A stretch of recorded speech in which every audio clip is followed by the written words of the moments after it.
Hello guys! Hello Sagittarius! Welcome dito sa aking channel. Kapalaran 888 Sagittarius. Alamin natin kung anong messages, vibration, gabay energy para sa lahat. Comment down below if you resonated. This is timeless reading, Sagittarius. Please connect your intuition sa baraha na lumalabas. Timeless siya, pwedeng nangyari na or mangyayari pa lang. Alright, so first two cards tayo First two cards natin, Sagittarius, is debt paid off and summer. So, sinasabi ng baraha sa'yo dito na posibleng yung mga utang mo ay mababayaran mo na or nabayaran mo na. So, kung ano man tong mga mabibigat na pasanin mo sa buhay, ay posibleng matatapos na to. Gagaan na kung ano man ang bagahe na dala-dala mo everyday. Especially kung may mga utang ka na financial, emotional, spiritual, physical. Sinasabi ng baraha sa'yo na unti-unti na itong maayos. Okay. Next card natin is summer. Kung nasaan ka man ngayon na sulok ng mundo, kung nasa Pilipinas ka, di ba, parang lahat ng buwan ay summer. So, everything that you're asking for becomes yours in the summertime. So, kung nasa Pilipinas ka, possible na next year na March, April, ay posibleng makakatanggap ka ng biyaya, pagpapala na matagal mo nang inaasam-asam. And doon sa mga nasa ibang bansa, nasa Europa, America, possible na ngayon na August, last July and August, posibleng makatanggap kayo or nakatanggap na kayo ng biyaya or pagpapala.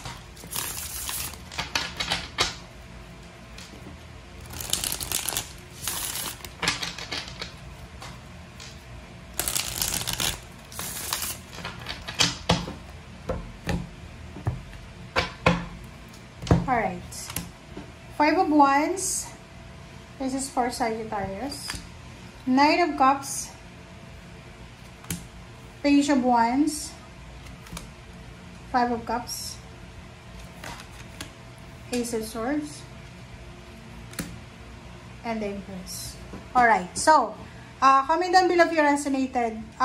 Nakikita ko dito, isang Sagittarius ang posibleng meron siyang problema sa dati niyang pinagtrabahuhan or sa pinagtatrabahuhan niya sa ngayon or sa mga tao na kasama niya ngayon. So, physical or mental, emotional, financial.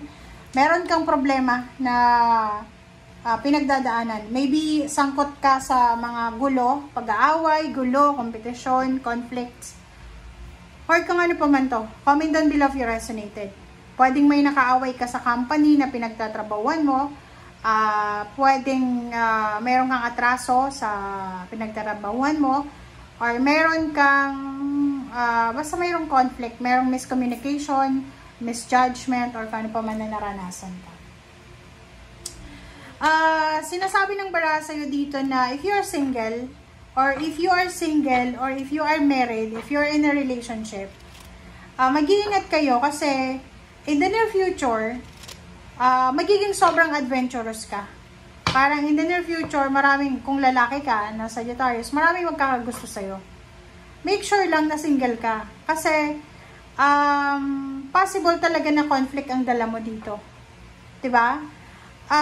Halimbawa, may asawa ka, and lalaki ka, parang sasabihin mo, babae na yung lumalapit sa akin. No. You need to think about your family kasi 5 of Wands yung dala niyan conflicts. Huwag masyadong excited Huwag masyadong excited kasi yung karma babalik at babalik yan. Okay? 5 of Cups, disappointments, and Ace of Swords, and the Empress. So, sinasabi ng baraha sa'yo dito, mag-iingat ka talaga. Mag-iingat ka na huwag madala sa kung ano man na klaseng temptation. Lalo na kung sa relationship siya. Kasi, posibleng pagsisisihan mo yan Pwedeng sa ngayon, masaya, mga lihim na relationship, or kung na siya, but in the long run, pagsisisihan mo siya. And the Empress, sinasabi ng baraha abundance, ano ba yung mga bagay na temptation, relationship, trabaho, pera, illegal na gawain, ay nakakasagabal siya, nakakahindran siya, hinder siya sa abundance. For example, may papasok na malaking swerte sa buhay niyo, sa pamilya niyo, tapos may isa sa kapamilya niyo na gumagawa ng isang immoral or illegal na gawain. So, instead na pumasok yung grasya na yon, naantala siya. Kumbaga, natatraffic yung blessings na yun. Okay? 9 of Wands and 2 of Swords. Nakikita ko sa'yo dito na kailangan mong kalmahin ang iyong sarili. Kasi meron dito na parang masyado siyang napapagod sa pakikipag-deal sa kanyang relationship.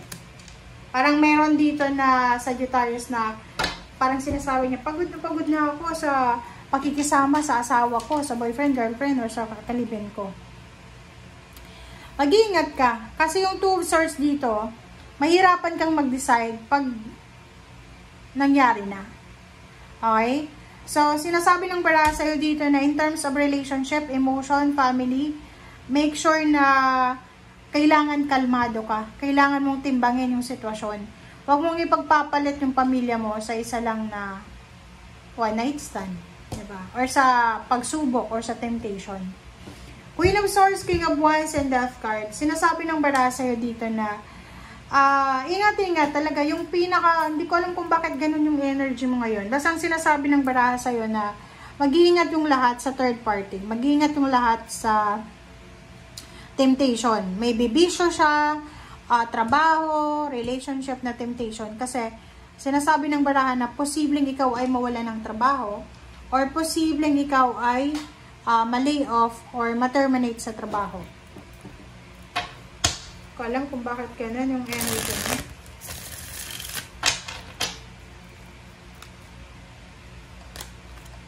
Okay, Ace of Wands, 4 of Swords, Page of Cups, Wheel of Fortune. Oh, diba? Sinasabi ng baraha sa'yo dito, Sagittarius, na in the near future, there's a transformation. Magbabago yung takbo ng buhay mo in terms of relationship. But, sabi ng baraha sa'yo dito na huwag tayo masyadong excited. Diba? Kasasabi ko lang sa'yo. Kasi, alam mo ba yung mga third party na yan? Nangyayari yan because of so much desires and excitement. Diba? Yung parang excited sila na magkaroon ng bagong relasyon. Especially, nagsisimula yan sa mga barkada eh. Yung barkada na, yung isang barkada may dalawa yung asawa. Dalawa yung girlfriend, parang dalawa yung boyfriend, parang nagko-compete sila. So, dito sa barahang to, sinasabi ng baraha na prioritize your family, prioritize your peace of mind, prioritize your emotional health, okay? And physical health din na. Kasi, pag, diba, alam nyo naman, pag pabago-bago pa iba-iba ng relationship, possible ka na magkaroon ng sakit. Okay? So, thank you guys for watching. Bye!